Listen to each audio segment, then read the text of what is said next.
जय हिंद मेरे प्यारे साथियों। तो कैसे हैं आप लोग? आई होप आप सब लोग बढ़िया होंगे। सो गाइस, आज के इस वीडियो में हम रीजनिंग के प्रैक्टिस सेट नंबर 41 करने वाले हैं, जिसमें हम महत्वपूर्ण कुछ प्रश्नों को देखेंगे जो आगामी किसी भी एग्जाम के पॉइंट ऑफ व्यू से बहुत ज़्यादा महत्वपूर्ण है।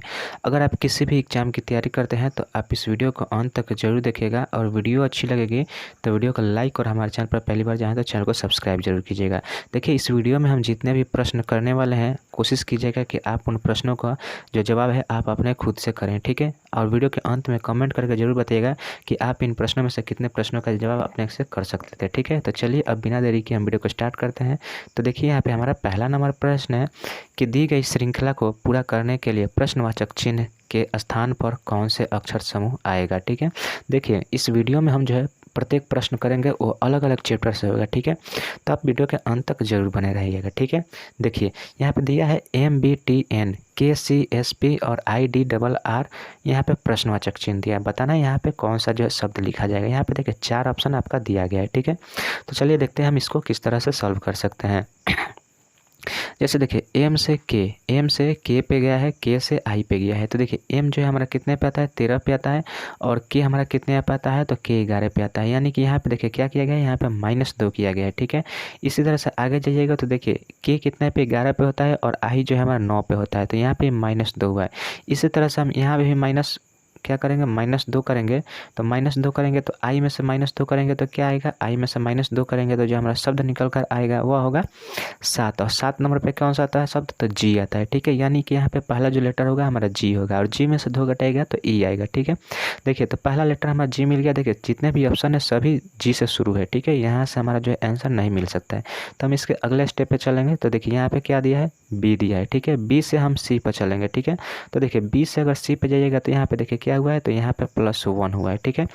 इसी तरह से सी से अगर यहाँ पे आप डी पे जाइएगा तो यहाँ पे भी क्या हुआ है, +1 हुआ है। आप देख रहे हैं, आपको दिख रहा होगा कि यहाँ पे +1 होता चला जा रहा है। तो यहाँ पे भी हम क्या करेंगे, +1 करेंगे।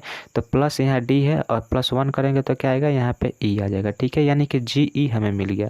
उसके बाद हमें देखना है कि टी और एस में क्या संबंध है। तो देखिए, टी और एस में आप संबंध ढूंढिएगा, टी और एस में। तो देखिए, एस और टी यहाँ पे क्या हुआ है, यहाँ पे -1 हुआ है, ठीक है। यहाँ पे -1 हुआ है।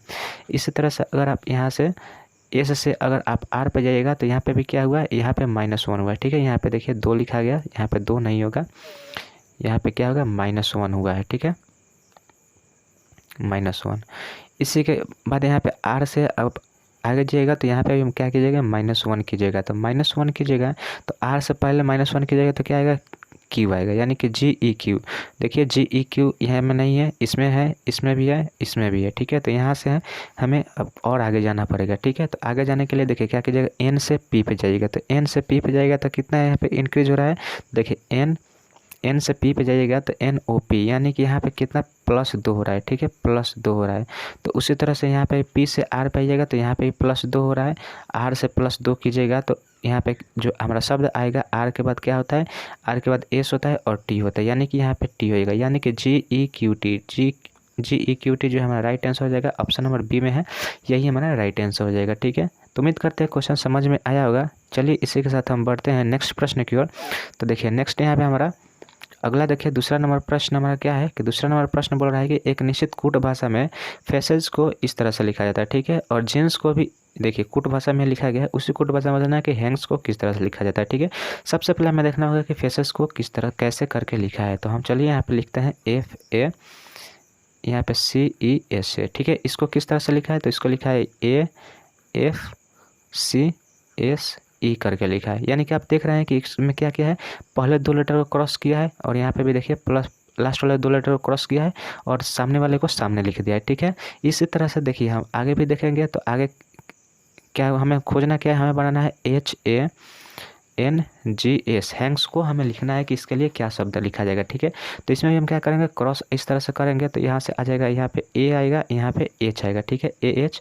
यहाँ पे N के लिए N लिखेंगे, यहाँ पे इस तरह से क्रॉस करेंगे तो क्या आएगा, यहाँ पे S आएगा, और यहाँ पे G आएगा। यानी कि हमारे देखिए लेटर क्या आ गया, AHNSG। तो देखिए इस तरह से किस ऑप्शन में दिया है, तो देखिए ऑप्शन नंबर आप डी देखिए, ठीक है। इसमें देखिए AHN दिया है, उसके बाद SG दिया है, ठीक है। तो ऑप्शन डी जो है इस क्वेश्चन का राइट आंसर हो जाएगा, ठीक है। ऑप्शन डी नंबर इस क्वेश्चन का बिल्कुल राइट आंसर हो जाएगा। चलिए देखिए अगले प्रश्न की ओर चलते हैं। तो देखिए तीसरा नंबर यहाँ पे प्रश्न देखिए क्या है। तीसरा नंबर प्रश्न है कि निम्नलिखित शब्दों में को शब्दकोश के अनुसार व्यवस्थित करना है। ठीक है, यहाँ पे देखिए जीनियस, यहाँ पे जेनेसिस लिखा है, जेंडर, जेंटल और जनरल लिखा है। ठीक है, तो आपको शब्दकोश यानी डिक्शनरी में बताना है कि शब्द को किस क्रम से लिखा जाएगा। ठीक है, तो उसके लिए आप क्या कीजिएगा, यहाँ पे सबसे पहले आप पहले लेटर से इसमें डिक्शनरी में खोजा जाता है। देखिए सभी में क्या है, जी है, तो जी को हम क्या करेंगे, काट देंगे। जी से जो है हमारा शब्द का निर्धारण नहीं होगा कि सबसे पहले कौन सा शब्द आएगा। उसी तरह से ई भी है, तो ई सभी में है, तो ई को भी हम सभी में से काट देंगे। ठीक है, आप देख रहे हैं कि एन भी सभी में है, तो एन को भी हम इन से भी निर्धारित नहीं कर सकते हैं कौन शब्द पहले आएगा। ठीक है, तो एन को भी हम क्या करेंगे, काट देंगे। उसके बाद देखिए, उसके बाद जो लेटर है, किसी में यू है, किसी में ई है, किसी में डी है, किसी में टी है, किसी में ई है। ठीक है, तो इन शब्दों में से जो सबसे पहला शब्द आएगा वह ई डी वाला आएगा। ठीक है, यहाँ पे देखिए डी है, डी के बाद ई आता है, ई के बाद टी आता है, उसके बाद यू आता है। ठीक है, तो सबसे पहले हमारा डी वाला शब्द मिलेगा, तो डी वाला को हम पहले लिखेंगे। ठीक है, 3 लिख दिए। उसके बाद देखिए डी के बाद जो हमारा कौन सा शब्द मिलेगा, तो ई वाला मिलेगा। तो देखिए ई यहाँ पे है और एक यहाँ पे है, तो ई से भी हम निर्धारण नहीं कर सकते कि 2 और 5 में से सबसे पहले कौन आएगा। तो उसके लिए हम एक स्टेप और आगे जाएंगे। तो देखिए यहाँ पे आर है, 5 में आर है और उसके पहले वाला में एस है। ठीक है, तो आर और एस में सबसे पहले कौन आएगा, तो सबसे पहले आर आता है। ठीक है, तो आर आएगा यानी कि 5 नंबर वाला आएगा, तो 5 वाला लिख रहे हैं। उसके बाद यहाँ पे हम 2 नंबर लिखेंगे। ठीक है, अब बच गया हमारा 1 नंबर और 4 नंबर। ठीक है, तो 1 नंबर में देखिए यू है और 4 नंबर में टी है। ठीक है, तो यू और टी में सबसे पहले जो शब्द आएगा वह टी वाला आएगा, यानी कि 4 नंबर आएगा, और लास्ट में जो चला जाएगा हमारा 1 नंबर चला जाएगा। ठीक है, तो ऑप्शन में आपको इसी क्रम दिया होगा, इसी क्रम को आपको क्या करना होगा, राइट आंसर करना होगा, और बाकी जो ऑप्शन होंगे इसी के जो अंक को इधर उधर कर दिया होगा। ठीक है, तो राइट आंसर हमारा क्या हो जाएगा, 35, 24, 1 वाला जो है वही ऑप्शन राइट आंसर हो जाएगा। ठीक है, चलिए देखिए अब अगला क्वेश्चन की ओर चलते हैं। तो देखिए यहाँ पे चौथा नंबर देखिए प्रश्न नंबर है, जहाँ पे देखिए सीटिंग अरेंजमेंट से जो सवाल पूछा है। देखिए इसमें क्या किया गया है, तो बोल रहा है कि 7 व्यक्ति हैं, A B C D E F और जी, जो कि एक सीधी पंक्ति में उत्तर की ओर मुख करके बैठे हैं। ठीक है, यह उत्तर की ओर मुख करके बैठे हैं, सभी का मुख जो है ऊपर साइड में है। ठीक है, देखिए बोल रहा है कि जी के बाएं ओर केवल 2 व्यक्ति हैं।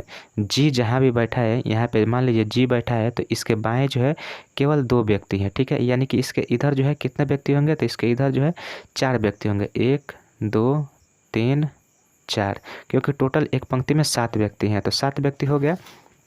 ठीक है, अब देखिए उसके बाद बोल रहा है कि ए और एफ के मध्य में केवल 2 व्यक्ति हैं। तो देखिए यहाँ पे हम ए और एफ को स्थान नहीं निर्धारित कर सकते कि वह कहाँ पर जाएंगे। ठीक है, तो इसके लिए हम क्या करेंगे, एक साइड में इधर बनाएंगे और ए और एफ यहाँ पे लिख देंगे। ठीक है, और इनके बीच में 2 व्यक्ति हैं। ठीक है, तो 2 व्यक्तियों का स्थान बना दिया। ठीक है, उसके बाद देखिए क्वेश्चन बोल रहा है कि ए,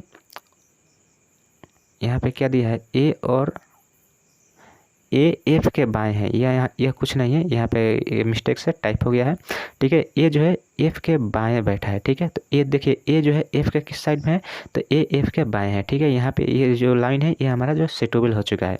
उसके बाद बोल रहा है कि डी एफ के दाईं ओर निकटतम पड़ोसी है, यानी कि डी जो है एफ के दाईं ओर यानी इधर आएगा, और निकटतम पड़ोसी है तो ठीक इसके पास ही हम बैठाएंगे। ठीक है, दाईं साइड में।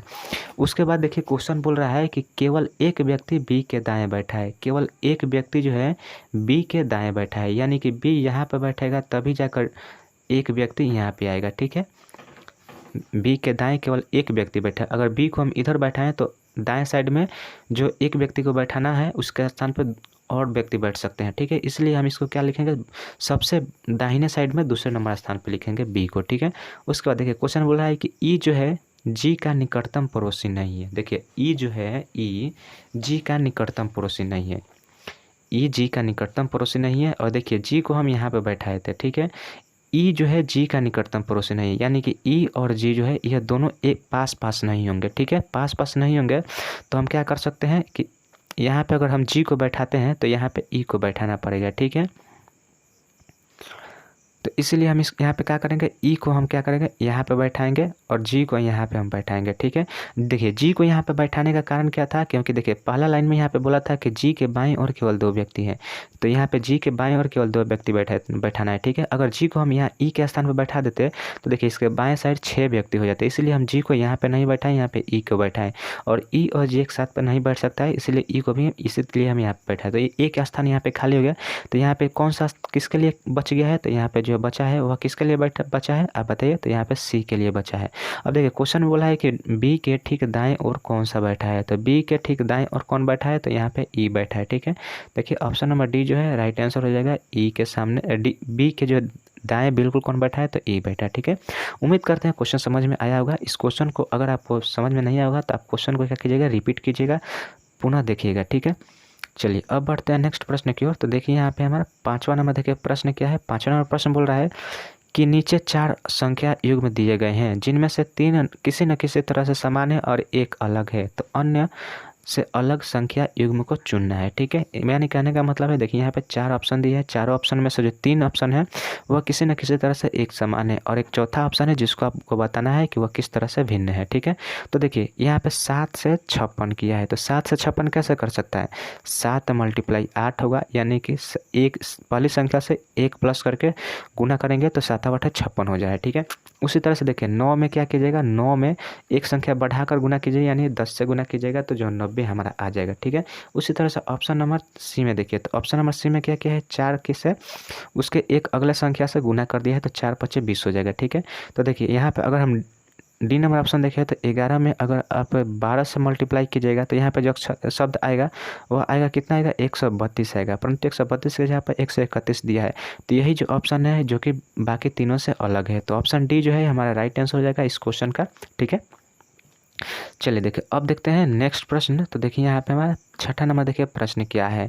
तो 6ठा नंबर प्रश्न देखिए बोल रहा है क्वेश्चन के नीचे देखिए श्रृंखला से अलग पद की ज्ञात करना है। ठीक है, तो देखिए यहाँ पे यह श्रृंखला दिया है, हमें बताना है कि यहाँ पे जो कौन सा शब्द आएगा। ठीक है, 4 ऑप्शन दिए गए हैं, तो चलिए हम देखिए यहाँ पे देखिए जो ऑप्शन है जो सीरीज है ये काफ़ी नज़दीक में है, यानी 124 और 148, इसमें हम क्या करेंगे, डिफरेंस मेथड का उपयोग करेंगे। ठीक है, तो देखिए यहाँ पे अगर हम डिफरेंस की बात करें तो 124 में अगर 148 का डिफरेंस देखें तो यहाँ पे कितने का डिफरेंस है, तो यहाँ पे 24 का डिफरेंस है हमारा। ठीक है, उसी तरह से 148 में और 196 में अगर डिफरेंस की बात करते हैं यहाँ पे कितने का है, तो देखिए यहाँ पे 8 आएगा, 16 में से 8 जाएगा तो 8 बच गया, यहाँ पे कितना, तो यहाँ पे बच गया 18, 18 में से 4 जाएगा तो यहाँ पे 4 आएगा, यानी कि पहला में 24 का डिफरेंस है, दूसरा में 48 का डिफरेंस है। ठीक है, अगर हम इसके आगे जाएं तो इसके देखिए आगे जाने में कितने का डिफरेंस आ रहा है, तो देखिए 8 में से 6 जाएगा 2, 26 में से 9 जाएगा तो कितना जाएगा 72, यानी कि 24 48 72, तो देखिए 24 दूना का 48, 24 तीन का 72, तो 24 चौका कितना होता है, तो 24 चौका देखिए 4 चौका 16, 4 दूना का 8,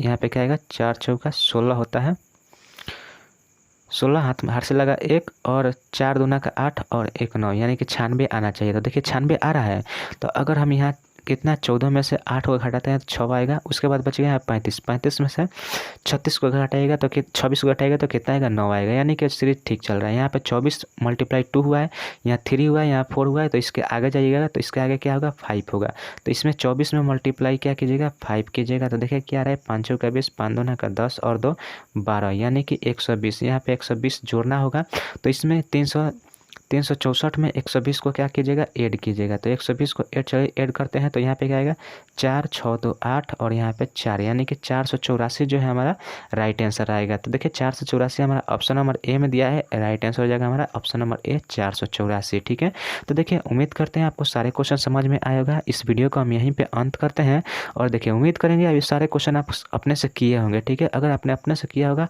तो कमेंट करके जरूर बताइएगा कि आप इन सारे प्रश्नों में से कितने प्रश्नों का जवाब अपने से कर सकते थे। ठीक है, चलिए तो इस वीडियो को हम यहीं पे अंत करते हैं। उम्मीद करते हैं क्वेश्चन आपको सभी समझ में आया होगा। तो चलिए मिलते हैं नेक्स्ट वीडियो में, तब तक के लिए जय हिंद जय भारत।